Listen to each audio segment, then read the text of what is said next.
Elian's painting brush froze as he glanced toward the window to see black cars line the narrow street outside his apartment. Then there was a slam that rattled the door. Ayra Vega. Elian was confused. Ayra. His twin sister had been gone for months. No calls, no texts. Before he could move, the door burst open. 3 men in suits stormed in. One grabbed him by the arm. "Miss Vega, you've made this harder than it had to be." Elian stumbled back, wide-eyed. "I'm not." The man's grip tightened. "Save it. I'm not her. Isn't that obvious?" Elian snapped. His voice was lower and undeniably masculine. That made them pause. The man leading them frowned, taking a closer look. What the hell? Under the dim apartment light, Elian's face was almost identical to hers, but his voice was nothing like hers. Another man stepped forward, muttering, "She's forming the voice, trying to trick us." Elian's heart pounded. "I'm not trying to. Listen to me. I'm Elen, Elia's twin brother." The first man blinked in disbelief. "Twin?" He turned to the others. "She never mentioned a twin. Maybe because she doesn't have one, and she's lying." Elian's stomach dropped. "I swear I'm not." Before Elen could protest, rough hands pulled him toward the door. Rain poured outside, soaking his shirt as they dragged him to one of the cars. "I told you," he said between gritted teeth. "I'm not her." The man shoved him inside. "Tell that to the boss, sweetheart." The door slammed shut. As the car sped off into the night, Elen caught his reflection in the window, his face pale, and he was trembling. They finally drove through an iron gate glowing with gold lights. Elen sat stiff in the back seat, his wrists still gripped by one of the men. The car stopped in the beautiful mansion. "Out," one of the guards ordered. Elen was led up a flight of stairs, and at the end of the hallway was Matteo Lucero. He looked like the kind of man who didn't need to say a word to command a room. The guards shoved Elen forward. "We found her trying to run, sir." Matteo didn't move. His gaze swept over Elen slowly, from the wet curls clinging to his forehead down to his paint-smeared fingers. "Ayra." His voice was cold and laced with danger. Elen straightened. "No." The guards exchanged glances. Matteo tilted his head slightly. "What did you say?" "I'm not her," Elen said, louder this time. "I'm her twin brother, Elen Vega." Matteo's jaw tightened. He stepped closer until the scent of his cologne wrapped around Elen. "Twin brother?" he repeated, his tone amused. "Funny. Ayra never mentioned one." "She wouldn't," Elen shot back. "I'm practically dead to her." Matteo's stare lingered on him a moment longer, then narrowed. "You look exactly like her," he murmured, almost to himself. "Same eyes, same mouth, but—" His gaze dropped to Elen's throat, where his Adam's apple moved as he swallowed hard. Different voice. The guards tensed, waiting for orders. Matteo circled him once, slowly. "So tell me, why were you hiding in her apartment?" "I wasn't hiding," Elen said, glaring up at him. "I live there."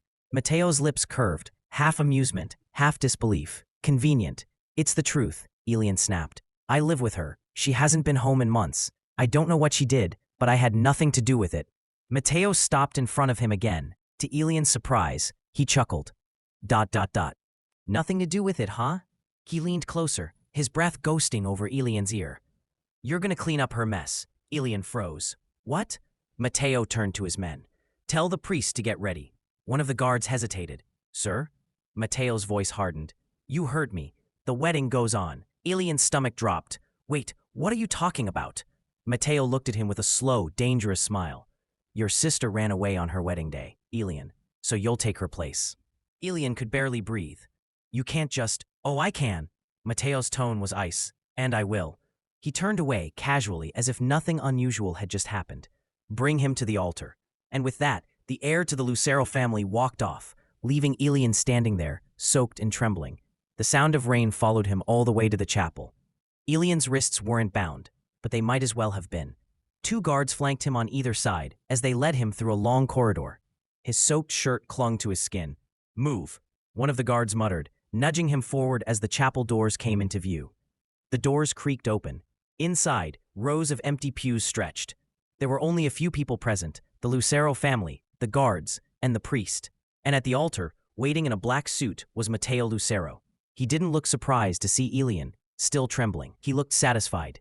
Matteo's parents sat in the front pew. His father, Santino Lucero, was a man carved from stone. His mother, elegant, watched with curiosity. The priest adjusted his glasses nervously, eyes darting to Elen's trembling and soaking frame in pity. "Mr. Lucero, is this truly—" "Begin," Matteo said. His tone left no room for argument. Elen felt his stomach twist. You can't force me to do this. Mateo's gaze flicked to him, calm, but commanding. You can stand here quietly and let this end quickly. Or you can fight and make it worse. But I'm not my sister, Elen hissed. Then maybe you'll do a better job being loyal than she did. The words landed like a slap. The priest hesitated again, but under Santino Lucero's icy stare, he began reciting the vows anyway, his voice trembling. Elen's heart pounded in his ears. This isn't happening. This can't be real. Then he heard the priest's voice. Do you, Mateo Lucero, take this person? I do, Mateo interrupted. There was no hesitation, no warmth, just dominance. The priest swallowed hard. And do you, Ayra? Elen, he cut in sharply, his voice low but firm. The priest blinked at him, startled. Mateo's jaw flexed, but he didn't correct him. Do you, Elen Vega, take this man? Elen's hands clenched at his sides. Every instinct screamed to say no, to run. But the guards beside him shifted, putting their hands on their holsters. His throat tightened. He looked up at Mateo. The man's eyes were dark, waiting. Elen started, voice cracking. Then he exhaled shakily. I do.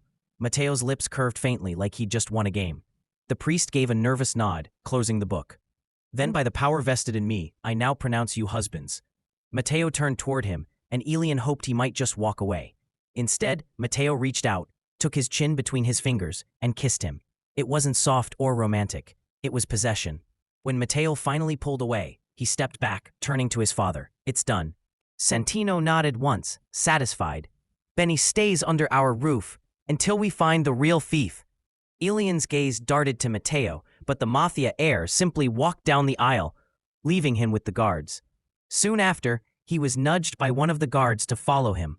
When the guards stopped at a tall black door, one of them opened it and motioned inside. The boss said you stay here. The guard shoved him inside and the door closed behind him. The room was far too big for one person. Elen noticed something on the dresser. A folded towel, a change of clothes, and a glass of whiskey. He was still staring when a low voice cut through the quiet. Drink it. Elen turned sharply. Mateo stood by the window. Elen's pulse jumped. You shouldn't sneak up on people like that. I didn't sneak, Mateo said, stepping closer. You just didn't pay attention. Elen didn't back away. What do you want from me? Mateo's eyes flicked over him once. Wet clothes, trembling hands, but a defiant stance. Right now, for you to stop looking at me like that. Like what? Like you think you can fight me and win. Your sister used to cry when I raised my voice. I'm not her. I know, Mateo said quietly. She was good at pretending. You're bad at it. Elen's shoulders tensed. Pretending what? That you're not scared. Mateo took another step forward, close enough for Elen to feel his breath. You should be, he murmured. Elen met his eyes anyway. Then why don't you make me? A dangerous silence followed, and for a split second, Elen thought he'd gone too far, until Mateo turned away. Get some sleep. Tomorrow morning, you'll have breakfast with the family. Elen didn't reply. When Mateo finally left, Elen finally changed into day clothes and slept immediately, exhausted. Morning came too soon, and a guard knocked to escort him to breakfast. The dining hall was all gold. A polished table stretched across the room. At the head sat Santino Lucero, unreadable as stone. Mateo's mother sipped her espresso quietly. Mateo himself sat at the opposite end. Some other extended family members sat on the random seats. When Elen was led in, the room fell still. Every gaze turned toward him. You're late, Mateo said simply. I wasn't told there was a schedule, Elen replied, voice low. He sat at the only empty seat beside Mateo. Across the table, a middle-aged man, Elen assumed it was the uncle. With a scar along his jaw, snorted. He's got a tongue, doesn't he? Elen shot him a glare. I use it when people treat me like property. The man's grin faltered. Mateo's mother arched a brow. Charming, your sister was quiet. You, however, might need training. Elen's jaw tightened. My sister wasn't dragged here like a stray dog. A tense silence followed. Even the servers froze mid-step. Mateo's eyes narrowed. Elen ignored him and took a sip of the coffee. I'm just saying. If you're going to humiliate someone, you could at least offer decent coffee. A strangled sound came from somewhere down the table. One of the younger men smothered a laugh. Mateo's voice dropped, calm but laced with warning. Elen didn't look up. What? You said I was family now, right? Just joining the breakfast conversation. Mateo set down his cup slowly. That's your last warning. Or what? Elen said, before he could stop himself. Mateo stood up, and in 3 strides, he was beside Elen. The entire room watched as Mateo dragged him out from his chair. Santino's voice rumbled. Handle your spouse, Mateo. I intend to, Mateo said coolly, not glancing back. He led Elen out of the hall, down the corridor. Elen struggled against his grip. Let me go. Mateo stopped when they got in front of Elen's room, turning sharply. You really don't know when to shut up, do you?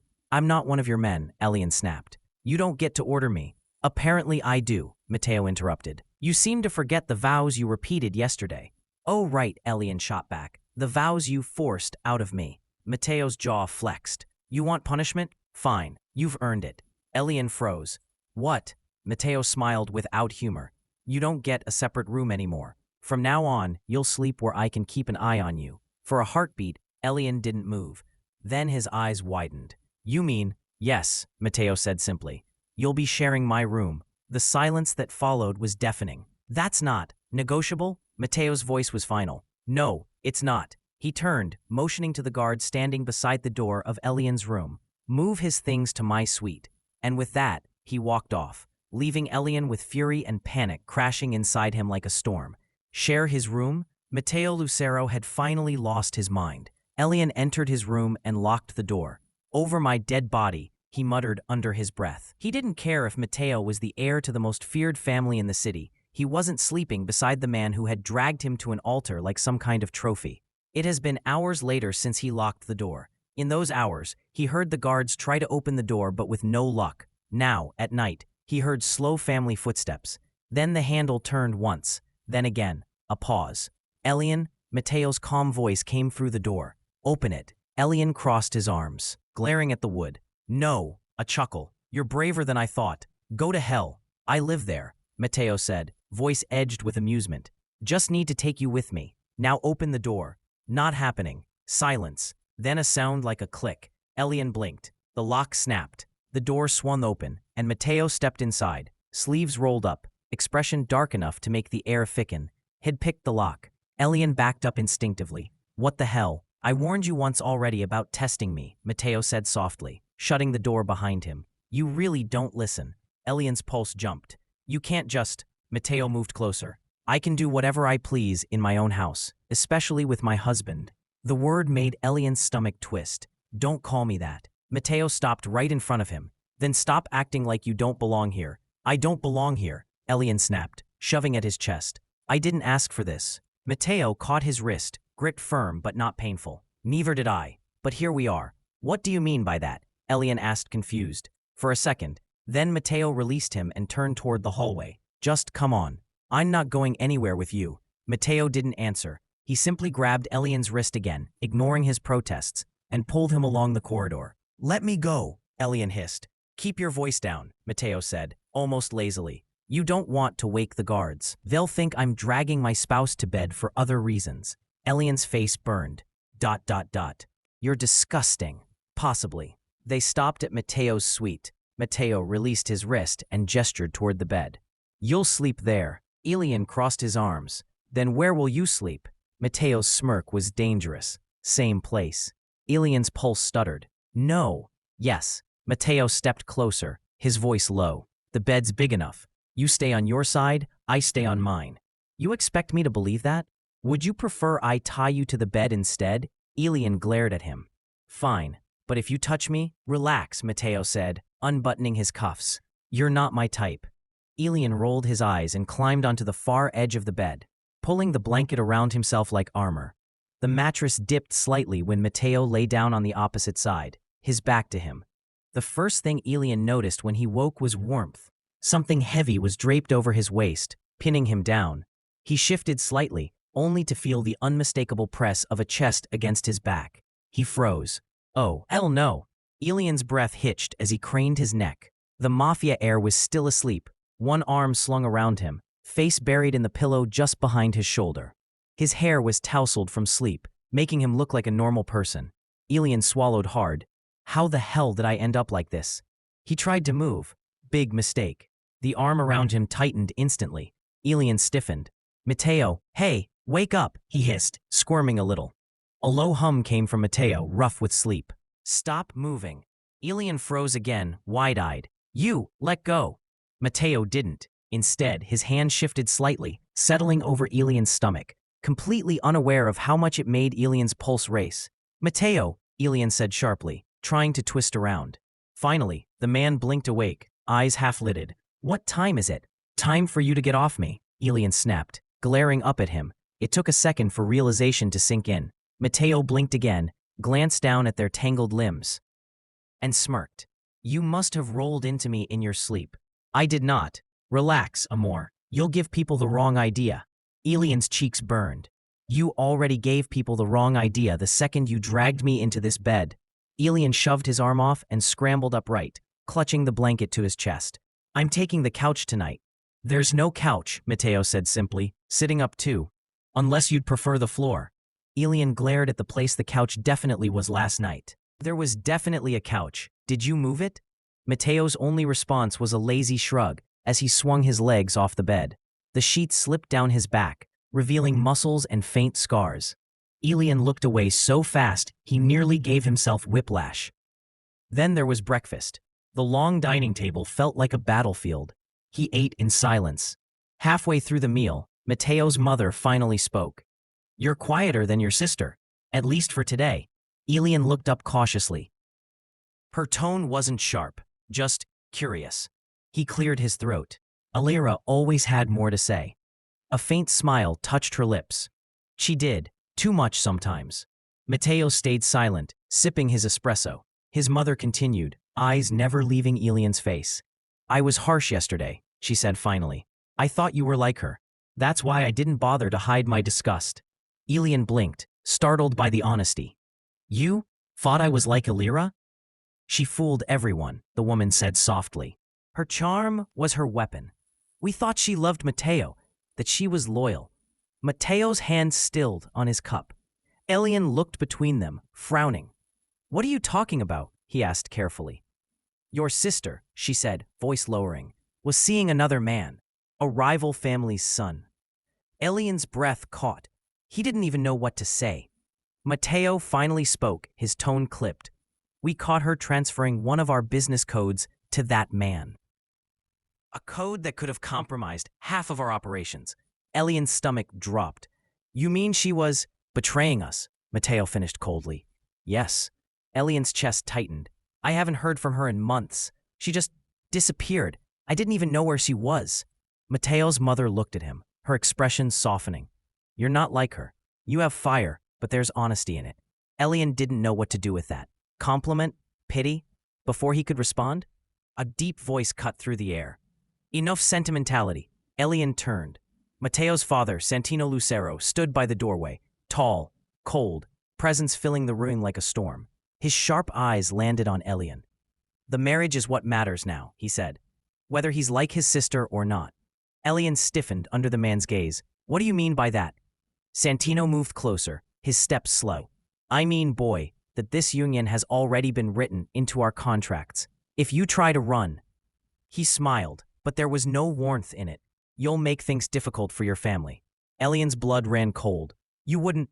Oh, I would, Santino said, voice terrifyingly calm. The only reason your father and mother are still living comfortably is because you're here, wearing our ring. Mateo's hand clenched on the table, his jaw tight. Father, do not interrupt me, Santino snapped. His gaze swung back to Elen. You will do your duty, smile when told, obey when ordered. And if you think for a second that you can break this marriage. He leaned closer, eyes dark. I'll make sure there's no one left for you to run back to.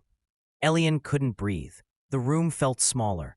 Mateo's mother looked away, lips pressed into a thin line. Mateo's voice came out low, controlled. That's enough. Santino looked at his son. Keep him in line, Mateo, or I will. Then he left, the door closing behind him. The silence that followed was suffocating. Elen stared at his untouched plate, hands trembling slightly. This wasn't just a forced marriage. It was a prison. The Lucero mansion was too quiet. Elen's footsteps echoed down the hall as he followed Mateo into his office. You knew, Elen said sharply. Mateo didn't look up. Knew what? About your father's threats. You knew he was using my family as leverage. Did you just forget to mention that? It wouldn't have changed anything. Elen stared at him. Wouldn't have. You dragged me to an altar, forced me into your bed, and you think that doesn't change anything? Mateo's jaw flexed. You're alive. Your family's alive. That's all that matters. You sound just like him, Elen whispered. Good, Mateo replied flatly. Elen's throat tightened. Tell me something, Mateo. Your father doesn't care that you married a man? Doesn't that injure his pride? Mateo's lips twitched, almost smiling. You think he cares? Doesn't he? Mateo leaned back. That cold smirk appearing. He doesn't care who I marry, as long as I'm the one in control. What does that even mean? Elen demanded. It means my father knows exactly what kind of marriage this is. Mateo's voice dropped lower, his tone turning dark. He knows you'll be the one on your knees. Elen's breath caught, his face heating instantly. Mateo stood, walking toward him slowly. Each step made the air heavier until Elen's back met the wall. Stop coming close. Elen started, but his voice faltered. Mateo leaned in, his breath brushing Elen's ear. You ask too many questions, Amore. Because nothing makes sense. Elen snapped, trying to push him away. Everything's either a threat or a game, he whispered. With you? Mateo said, a dangerous smile tugging at his mouth. It's both. For a moment, the air between them was thick with something neither wanted to name. Then Mateo stepped back, adjusting his sleeve like nothing had happened. Dinner's at 7, he said coolly. Don't be late. Elen's heart pounded as he quickly walked out of Mateo's office. He didn't understand why he felt like he was both suffocating and craving more. Mateo Lucero was dangerous, not because of what he could do, but because of what Elen was starting to want. Immediately Elen walked out. Mateo's whole demeanor changed. He no longer looked like the sharp, unreadable Heir everyone feared. He stood by the window, hands gripping the edge of his desk. His mother entered quietly. Mateo, she said softly, you look exhausted. I'm fine. You've been saying that since the wedding. He finally looked at her. I don't have time to be anything else. She hesitated before moving closer. Her voice softened. You did what your father asked. Mateo gave a low laugh that held no humor. You think I wanted this? But you didn't cite it. I did, Mateo said, his tone low. For weeks, he threatened to cut off the northern expansion, take everything I've built. Said if I didn't handle it, he would, and his way would have been bloodier. His mother's eyes softened. So you chose the lesser evil. I chose the one that let me keep my hands clean, Mateo said bitterly, or as clean as they ever are. She reached out, resting a hand on his arm. His not her, Mateo. The boy scared, not scheming. Mateo didn't answer. He only looked out the window. The Lucero dining room was filled with tension as always.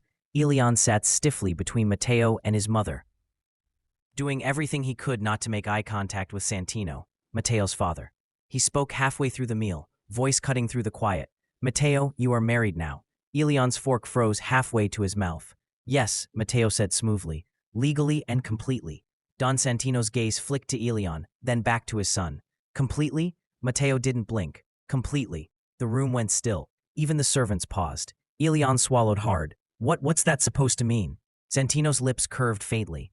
It means the marriage is official only when it's been sealed. You understand, don't you? Mateo's mother shot her husband a sharp look. Santino. But the Don only continued, his tone calm, almost casual. I'm a traditional man. I like to know things are done properly. So tell me, Mateo, did you seal it? Elen felt his face go hot as he had an idea of what he was talking about now. Mateo set his knife down. Then he leaned back in his chair, one arm lazily reaching over to let his fingers lightly touch Elen's face. His smirk was sharp. Would you like proof, Padre? The table went dead silent. Elen choked on air, eyes wide. Mateo didn't even look at him. His gaze stayed locked on his father's. You taught me to finish what I start. I'd hate to disappoint. Santino's lips twitched, amusement breaking through. That's my boy. Elen's pulse was echoing in his throat. When dinner finally ended, Elen didn't wait. He shot up, muttered something incoherent, and stormed out of the room. Elen slammed his door shut. His face burned with humiliation. How could he sit there, smirking like that, touching him in front of everyone? That bastard, he muttered. He froze as the door opened and Mateo stepped inside, calm as ever. You didn't knock, Elen snapped. I live here, Mateo said evenly. And you're my spouse now, remember? Don't remind me, Elen bit out. What the hell was that at dinner? Would you like proof? What kind of twisted thing to say to your parents? Mateo's gaze was unbothered. It was necessary. Necessary? Elian's voice rose. You made it sound like we consummated the marriage, Mateo finished. Yes. Elian's mouth opened, but no words came out. Mateo took a few steps closer. My father would never let it go if I didn't make it sound physical. Elian glared at him. And what happens when he finds out it's not? He can't. Elian blinked. What exactly are you saying? I'm saying, Mateo said slowly, we have to keep the act going. Convince him that the marriage is exactly what it should be, complete. Elian took a step back. That's insane. Mateo's tone sharpened. You think my father will stop? With questions, Elian. You think he won't test us? He'll have people watching, listening. If he suspects it's not as he wants, you won't be safe here or anywhere. Elian's breath caught. You're threatening me. No, Mateo said softly. I'm warning you. For a long, charged moment, they just stared at each other, the defiance in Elian's eyes clashing with the cold authority in Mateo's. Finally, Elian tore his gaze away. You're unbelievable. I've been called worse. 2 weeks later, the Lucero estate glowed like a palace. It was Santino's birthday, so of course every inch of the mansion shimmered under golden light, filled with guests, laughter, and the sharp scent of expensive cigars.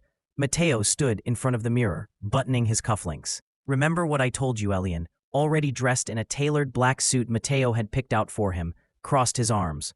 Be quiet. Smile. Don't talk back. I know. Good, Mateo said. He moved over to adjust Elian's tie, fingers brushing his throat just long enough to make Elian tense. Smile, amore. We're celebrating. Elian muttered under his breath. Feels more like a funeral. The ballroom was enormous, filled with important men, glittering women, and too many watchful eyes. Mateo's arm stayed around Elian's waist as they entered, his grip firm enough to remind him to behave. Don Santino turned from the crowd, beaming at them both. Ah, the happy couple. Elian forced a polite smile. They mingled, greeted guests, posed for photos. To everyone watching, Mateo looked every bit the devoted husband, his hand brushing Elian's lower back, his lips close enough to whisper things that made Elian's skin tingle. It was all an act. Hours passed. Champagne flowed. Elian started to relax, maybe a little too much. When a waiter passed by with another tray, Mateo reached out to take one, but Elian grabbed it first. I've been too perfect. Let me at least enjoy something tonight. He took a sip before Mateo could stop him.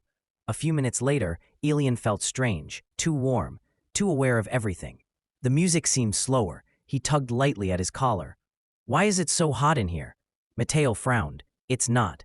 Elian's pupils were dilated. He leaned closer, voice soft and unsteady. You smell good. Mateo froze. What? Elian's hand brushed his chest. Did you always look like that? Mateo's jaw clenched. He glanced down at the glass still in Elian's hand, noticing the faint shimmer of residue at the bottom. His expression darkened instantly. Damn it! He snatched the cup, sniffed it once, and his entire body went tense. He knew that scent. It wasn't alcohol. It was something else. Something designed to make a person compliant, needy, warm from the inside out. I don't feel right, Elian whispered, his cheeks flushed. Mateo swore under his breath. You've been drugged. He didn't say it aloud for others to hear. He just slipped his arm around Elian's waist and murmured into his ear, Smile, Dolcezza. We're leaving. Elian's legs wobbled as Mateo guided him out of the ballroom. Once they were out of sight, Mateo carried him bridal style down the hall. Elian's head dropped against his shoulder, voice breathy. Mateo, don't talk, Mateo said sharply. Focus on breathing. Elian's fingers clutched at his shirt. Why does it feel like I'm burning? Mateo kicked open the nearest guest room door, slamming it behind them. Because you drank something you shouldn't have. Mateo swallowed hard, trying to stay composed. It's designed to. Heightened touch, heat, desire. Elian's eyes fluttered. So what do we do? Mateo gently laid him on the bed and looked at him for a long moment. We wait it out. You'll stay here. No one sees you like this. Elian looked up at him, flushed and trembling. Mateo. Mateo turned away, voice hoarse. Don't say my name like that. The silence that followed was heavy. Then Mateo took off his jacket, loosened his tie, and sat beside him on the bed, eyes dark with something he was fighting not to feel. Just stay still, he murmured. I'll make sure nothing happens to you. Minutes later, Mateo had been trying to keep distance, but Elian had stopped thinking clearly minutes ago. He had taken off his clothes, leaving himself in just his underwear. Mateo, he whispered.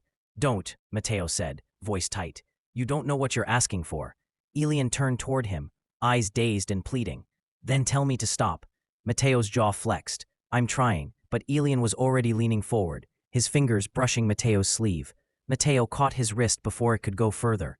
You're not yourself right now, Mateo murmured. Elen's lips parted. Then who am I? Mateo swallowed hard. Someone I'm trying not to take advantage of.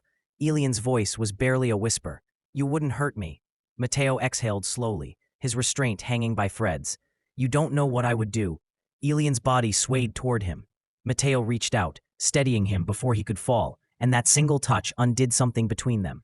For a moment, their faces were inches apart, eyes locked. The tension was unbearable. Mateo's thumb brushed his jaw, his gaze flickering between Elen's eyes and lips. Then he pulled back sharply, standing. He dragged a hand down his face. You need to lie down. I can't, Elen started, but Mateo caught him by the shoulders, guiding him back gently on the bed. I said lie down, Mateo repeated, his voice low but tender in a way Elen hadn't heard before. Elen's fingers caught his sleeve again. Don't go.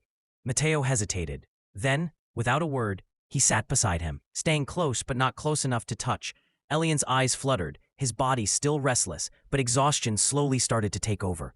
When Mateo thought he'd finally calmed, there was a knock. Not now, Mateo growled, but the door opened anyway. One of his guards stepped in, then froze. Elen was sprawled across the bed, half undressed, flushed, barely coherent. Mateo reacted instantly, grabbing a blanket and covering him with it, his glare sharp enough to kill. The guard swallowed hard. Sir, apologies, but you told me to report immediately. Mateo's tone was ice. This better be good. It's about the drink, sir. The guard shifted awkwardly. We traced the waiter. He was paid off by a southern family. Dela Cruz. Mateo's expression darkened instantly. Dela Cruz, he repeated. Yes, sir. They wanted to drug you. Their daughter was supposed to meet you in one of the upstairs rooms, so that she could, he hesitated, end up with your child. Her father thought it would give them a claim to your bloodline. Mateo's fists clenched. They tried to use me, he said slowly, and they hurt him. Elen stirred weakly at the sound of his voice. Mateo immediately turned back to him, expression softening. Get out, Mateo ordered without looking at the guard.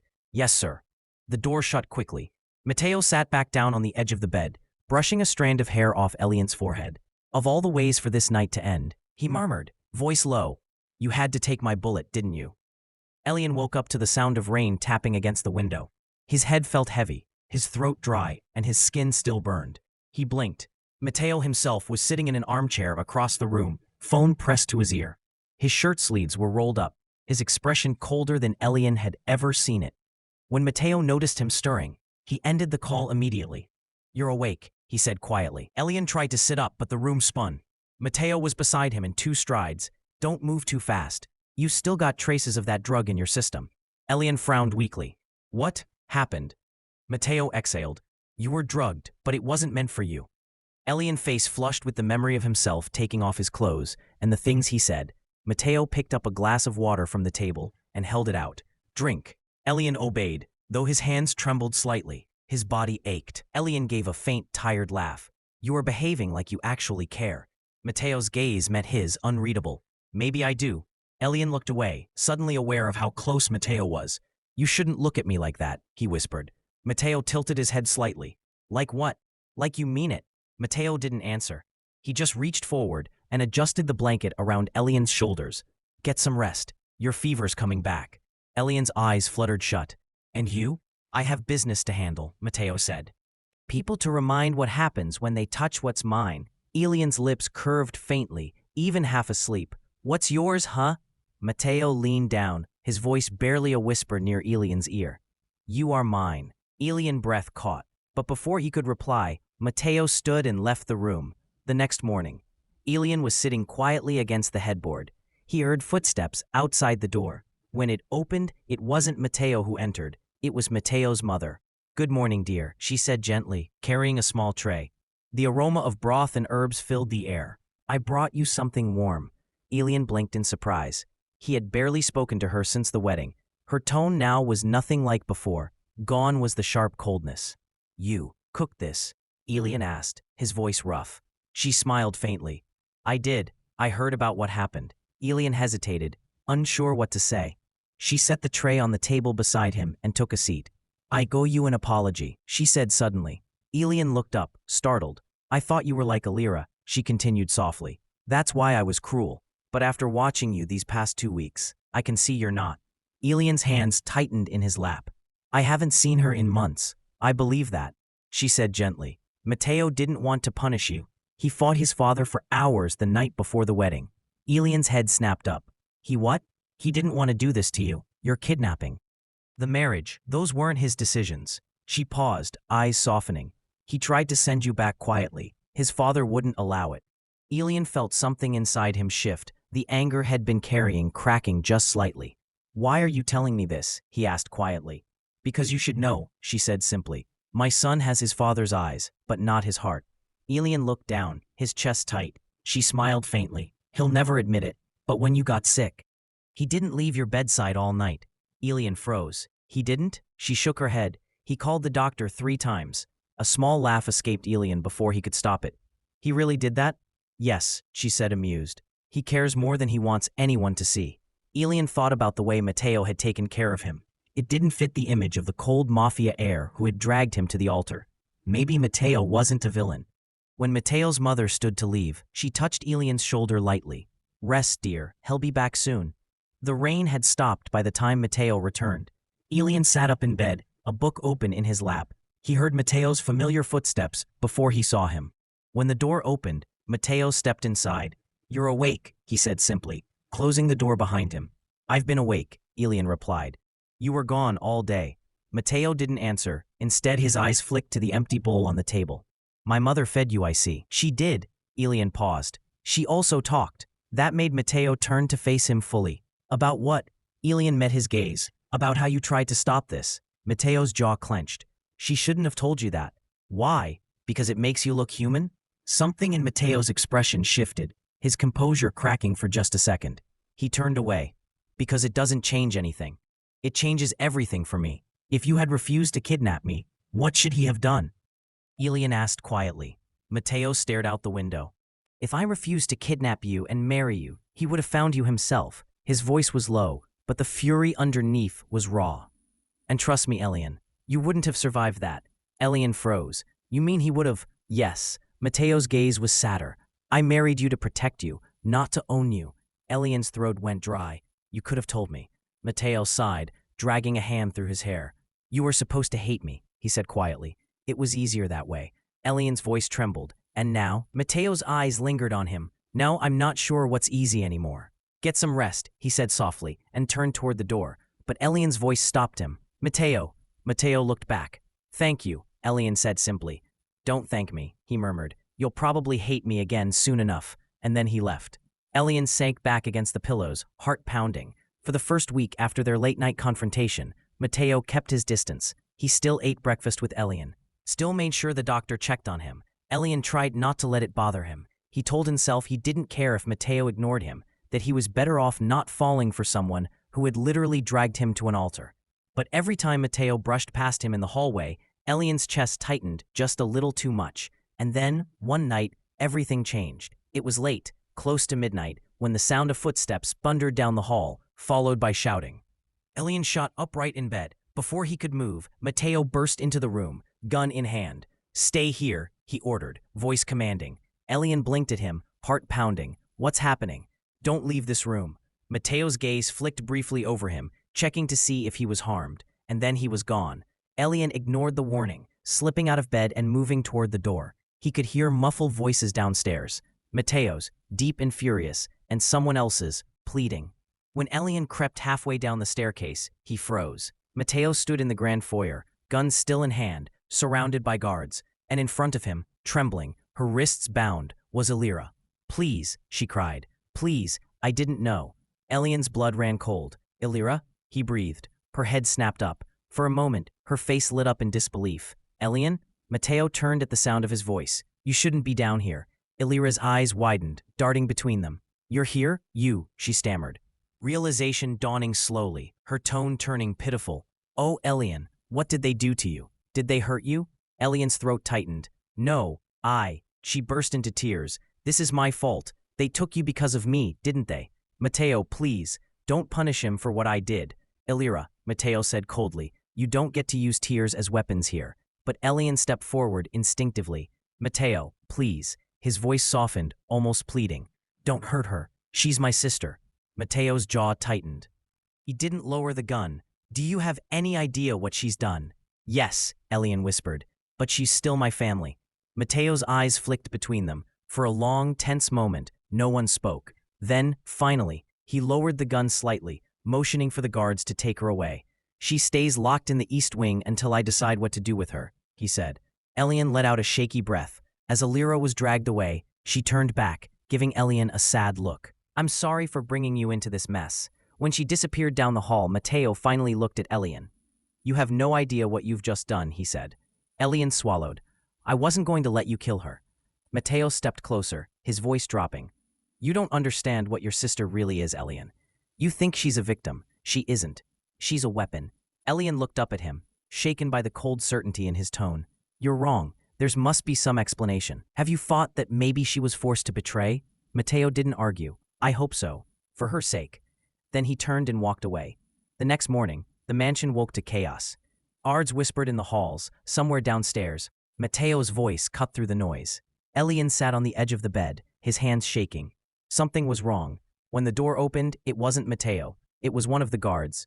Sir wants you in the East Hall, he said. Elen's heart dropped. He followed without a word. When they arrived, Mateo was standing near the dining table, sleeves rolled up, fury radiating off him. Two guards held Ayra at the center of the room. Her wrists were bound again. Mateo turned the moment he saw Elen. Elen froze. What happened? Mateo's jaw tightened. Ask her. Ayra's lip trembled. It's not what it looks like. Mateo slammed his hand against the table. Don't.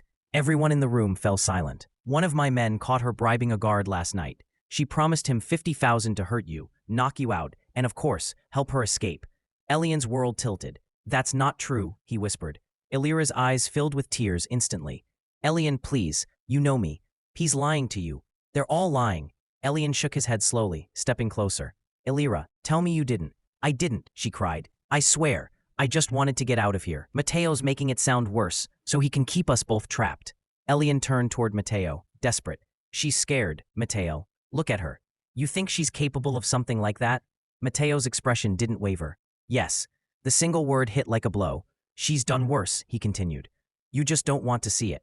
Elen's chest tightened. You can't just decide she's guilty because you hate her. Mateo took a step forward, his voice low. And you can't decide she's innocent because you need to believe she still loves you. Elen flinched. That's not fair. Neither is what she wanted to do to you. Mateo's anger, laced with slight fear. You still don't get it, do you? She could have just bribed the guard to help her escape, but she deliberately wanted to hurt you. Ayra sobbed quietly behind them. He's twisting everything, she whispered. Elen turned toward her. She looked up at him, eyes wide and wet. You still believe me? Of course I do, he said softly. Mateo closed his eyes in frustration. Enough. He motioned to his guards. Take her to the cellar. No one goes near her except me. Elen's head snapped up. You're locking her up? Mateo? Mateo's voice was iron. If you try to stop me, I'll have you locked in there with her. The room went still. Elen stared at him, stunned. Mateo didn't mean it. He could see the flicker of regret behind his eyes. But the threat still stung. Finally, Elen backed away to the room. You're wrong about her, he said softly. You have to be. Mateo didn't answer. A week passed. A long, miserable week of Elen's voice echoing through the mansion. Every morning, every night, pleading. Mateo, she's my sister. She didn't mean to hurt anyone. Please, just talk to her again. Each time, Mateo's expression stayed cold. His patience was wearing thin. By the 7th day, Mateo sat in his study. Elen stood a few feet away.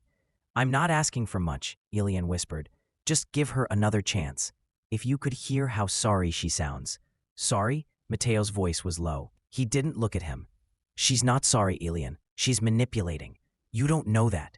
Mateo turned then, his dark eyes sharp. And you do?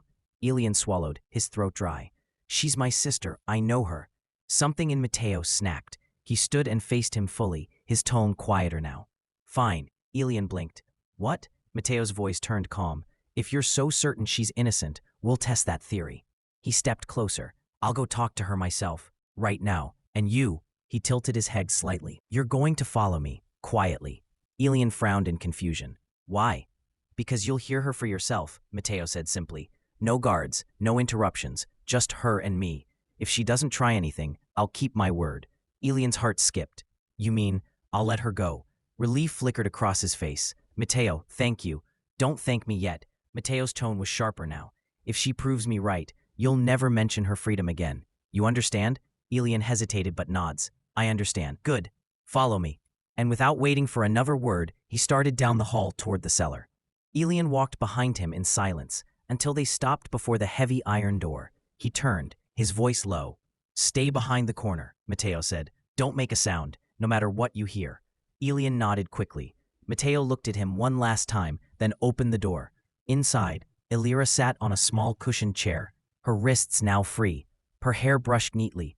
When she saw Mateo, her face immediately softened in innocence. Mateo, she breathed, voice trembling. You came. Mateo stepped inside, closing the door behind him. You wanted to talk, so talk. Elian crouched near the open crack in the door, peeking through just enough to see his sister's tearful eyes. His chest tightened with hope. She's scared, that's all. Ayra clasped her hands together, her tone gentle. I never meant to cause trouble. I didn't want any of this. I made mistakes, but I'm not a monster. Mateo crossed his arms. You bribed a guard to hurt your brother. She flinched, then shook her head rapidly. That's a lie. He must have misunderstood. I would never do that to Elian. He's all I have. Elian's heart softened hearing that.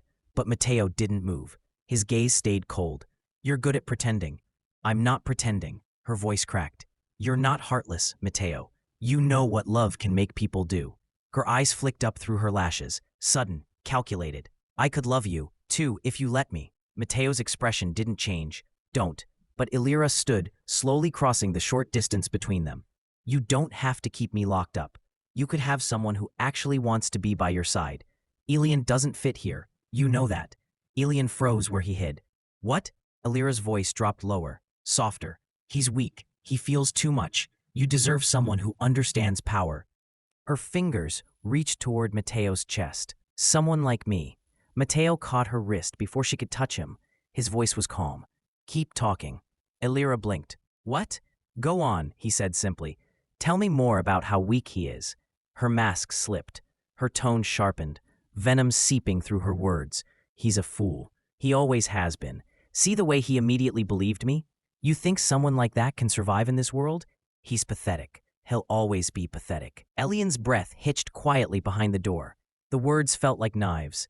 Ayra smirked faintly. If you're smart, Mateo, you'll let me go. Keep your fake husband for show, but when you want a real woman, come find me. Mateo's jaw tightened, his patience gone. You're right about one thing. She smiled, thinking she'd won. Which one? That your brother feels too much, he said coldly. Because even now, he still begged me to spare you. Her face froze. And now, Mateo said, stepping back, his tone dripping with disdain. You can tell him exactly how you feel. He turned toward the door and called, Elen, come in. Ayra's eyes widened. No, wait. But it was too late. The door swung open, and Elen stepped into the room, pale and trembling. The silence that followed was deafening. She realized the game was over. Elen, she said softly, venom curling behind the sweetness. You shouldn't have listened. Elian's voice cracked. You really meant all that? There was no use pretending now. Her lips curved into a cruel little smile. Every word. And for the first time since this all began, Mateo saw Elian's heart truly break. Elen didn't scream. He didn't cry. He just turned and walked out. Mateo followed without a word. They moved in silence through the corridors. Elian's shoulders trembled, trying to hold everything in. When they reached Mateo's room, Elen stopped. He didn't look back. She hates me, he whispered, his voice raw. Mateo didn't answer. I kept thinking maybe if I just tried harder, she'd love me like I loved her. The tears finally slipped through. I was so stupid. Mateo stepped closer. No, you were kind. Elen stumbled forward before he could stop himself, into Mateo's chest. Mateo caught him without hesitation, strong arms wrapping around his trembling frame. Elen buried his face in Mateo's shirt. His voice broke against Mateo's neck. Why does it hurt this much? Because you're human, Mateo murmured. And she isn't. Elen let out a shuddering breath, his hands gripping Mateo's shirt tightly. I hate her, Elen whispered. No, you don't, Mateo said quietly. When Elen finally lifted his head, their faces were too close. His eyes were red, his lips parted, and the space between them felt heavy with something electric. Mateo's gaze flicked down, just once, to Elian's mouth. Elen froze, but before he could speak, Mateo leaned in. The kiss was careful, a question rather than a demand.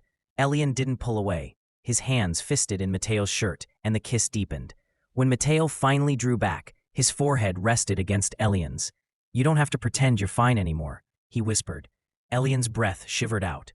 "But I want to be fine." Mateo's jaw tightened, his hand sliding down to cup Elian's cheek. "Then, let me take care of you." Elian's answer was a whisper. "Okay." The next moments blurred. Their lips met again. It wasn't rushed, just two broken people clinging to something real for the first time. When the room finally fell quiet again, Elen lay against Mateo's chest, heartbeat steady beneath his ear. The next morning, Elen woke slowly. He saw Mateo sitting near the edge of the bed, shirt unbuttoned halfway, reading something from his phone. It wasn't the cold, untouchable man he'd come to expect. This version of Mateo looked, quote, human. Elen sat up carefully, pulling the blanket closer around his waist. "You always get up this early? Habit." "Right. Mafia Heir things." A quiet smirk tugged at Mateo's mouth. "Something like that." Mateo looked over, his gaze softening slightly. "You should eat something." He stood and walked toward the balcony doors, opening them. When Elen glanced toward the table by the window, he noticed the tray. Coffee, fruit, toast, and scrambled eggs. "You could have woken me," Elen muttered, sliding out of bed and stretching. "You needed the rest," Mateo said simply, pouring him coffee. He joined Mateo at the table, the two of them eating in silence at first. But there was no tension. Elen finally spoke, his tone hesitant. "About last night." Mateo almost looked sad. "Do you regret it?" "Of course not." That made Mateo's brow lift slightly, relieved. Elen continued, quieter.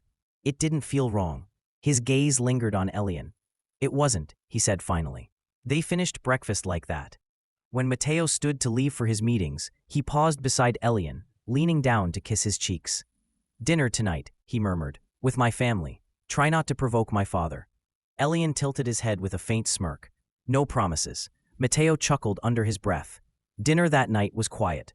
Mateo sat at his usual place beside Elen, composed as ever, while his father, the Don, took the head of the table with his wife beside him. The Don's voice broke the silence first. "I heard something interesting today." Mateo didn't look up from cutting his steak. "You hear a lot of things, father." The Don gave a low hum, eyes sharp. "This one involved your wife's sister." Elian's knife clattered softly against his plate. His chest tightened. The Don smirked faintly, taking a slow sip of wine. "So it's true then. The girl has finally been caught." Mateo's mother shifted uncomfortably, eyes flicking toward Elen, who looked ready to disappear into his chair. "She's in the lower wing," Mateo replied evenly. "For now." "For now," the Don repeated. "Your people expect consequences, something final." Elian's heart thudded. "What do you mean by final?" The Don's gaze landed on him. "Exactly what it sounds like, boy. When someone betrays the family, we don't just forgive and forget." Elian's pulse jumped. "She's my sister." "That doesn't change what she did, does it?" the Don said smoothly. Mateo's fork paused midair. "Father." But Elen spoke first, his voice trembling. "You can't just kill her. Please. She's stupid, but she doesn't deserve to die." The Don's expression hardened. "She stole from us, lied to us, tried to harm you and escape. That kind of disloyalty spreads if it isn't dealt with." Elian's hands curled into fists, his throat tight. "You're monsters," he whispered. For a heartbeat, no one breathed. Mateos leaned back slowly. "That's enough," he said. "Ayra will not be touched, because the one paying the price for her betrayal is already sitting beside me." End quote. He was brought here to be punished for what his sister did. Why then are we punishing her too? The Don studied his son for a long moment, unreadable. When the dinner finally ended, Elen didn't speak a word as they left the room. The next morning, Mateo led Elen down the corridor. No guards followed. The door at the end of the corridor opened. Ayra was sitting quietly by the window. She looked smaller than he remembered. Her long hair hung limp, her eyes sharp but tired. "Elen." Her voice broke as soon as she said his name. He stopped a few feet away, unsure if he should move closer. "You look different." She smiled faintly, almost bitterly. "They've kept me alive. I guess that's more than I deserve." Elen stepped closer, his voice shaking. "I came to understand." "Understand what?" She laughed weakly. "That I was the wrong twin to trust?" "Ayra." She looked away. I didn't hate you, Elen. I just couldn't stand how easily you got love. His chest tightened. You think I asked for this? Her lips curved in a sad smile. No, you never ask. People just give. Mateo too, I bet. Elen froze. What does that mean? It means he sees you as something worth saving, and people like him only save what they want to keep. The silence that followed was long. Finally, he whispered, I forgive you. Ayra blinked, as if she hadn't heard right. What? I forgive you, he repeated, softer this time. You don't have to like me, but you're my sister. And I still love you. Her lips parted, but no words came. Ayra looked like she might genuinely cry. Mateo has decided to let you go, so you'll be released today. He turned toward the door, and when he opened it, Mateo was standing there. Mateo didn't ask what was said. He simply reached for Elen's hand. The main dining hall of the Valenti estate was set for an audience that felt more like a battlefield. At the head sat the Don, his expression carved in authority. To his right, Mateo's mother, poised but tense. To his left, Mateo, calm, unreadable. And beside him, Elen. Every important family member had been called. The atmosphere was heavy with expectation. The Don didn't waste time. So you are really letting the traitor live? Mateo didn't flinch. She's no longer a threat. The Don's hand came down on the table with a hard crack. No longer a threat? She sold information to our rivals. And you, my heir, chose mercy? You're starting to be like your mother. The insult hung in the air. Mateo's mother's grip on her wine glass tightened, but she didn't look up. I won't be the same kind of man you are, Mateo simply said. The Don stood, face reddening. You think you can run this family with mercy? You think love makes you powerful? I don't want your power. Mateo's voice was calm. I want peace. If that means walking away from this empire, then so be it. The entire room froze. The Don's rage was a storm. You dare defy me in my house? You disgrace this family. Disgrace? Mateo's mother's voice sliced through the chaos. She rose from her seat slowly. The only disgrace here is the man who thinks fear is love. The Don turned, stunned. Lucia, I've stayed silent for decades while you destroyed everything gentle in this family. You broke our son trying to turn him into your reflection, and now that he's finally found a piece of himself again, I will not let you take it from him. Gratitude flickered in Mateo's eyes. Mateo stood, pulling Elen up beside him. Then, without another word, he turned and walked out. And after a heartbeat's hesitation, so did Lucia Valenti. 2 weeks later, Mateo stood on the balcony. His bags were packed. Lucia joined him. She looked younger somehow, or maybe just lighter. I should have left years ago, she murmured. I should have taken you away from all this when I saw what your father was turning into. He turned to her, eyes softening. You tried to protect me. She shook her head. No, I endured it and became part of it. Her voice cracked slightly. I'm sorry, Mateo, for letting you grow up thinking love meant obedience. Mateo stepped forward, resting a hand on her shoulder. You don't owe me an apology, Mama. We both survived him in our own way, he said quietly, glancing toward the courtyard, where Elen stood waiting beside a black car. Lucia followed his gaze, eyes softening. His good for you. Mateo genuinely smiled at that. The drive away from the estate was silent at first, until Mateo spoke. Elen. Elen glanced at him. I owe you an apology for dragging you into this, for everything I said and did when I was still trying to be my father's son. Elen's eyes softened. I hurt you, he continued, even when I thought I was protecting you. I was just making you a part of my punishment, and you still stayed.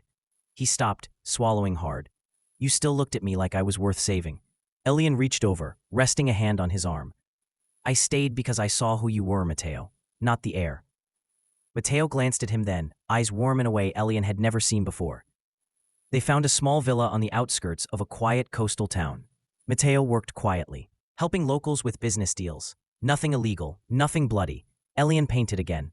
Sometimes portraits, sometimes the sea, but most often, Mateo, when he thought he wasn't looking. A year later, Thanksgiving had never been a Valenti tradition. There were too many wars, too many grudges. But this year was different.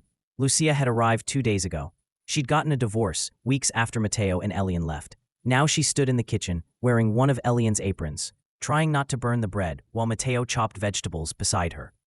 Later that evening, the three of them sat around the small dining table. Lucia poured the wine, her voice low. To surviving the Valentis, she said. Mateo raised his glass. To starting over. Elian smiled faintly, meeting both their eyes. To this family. The end.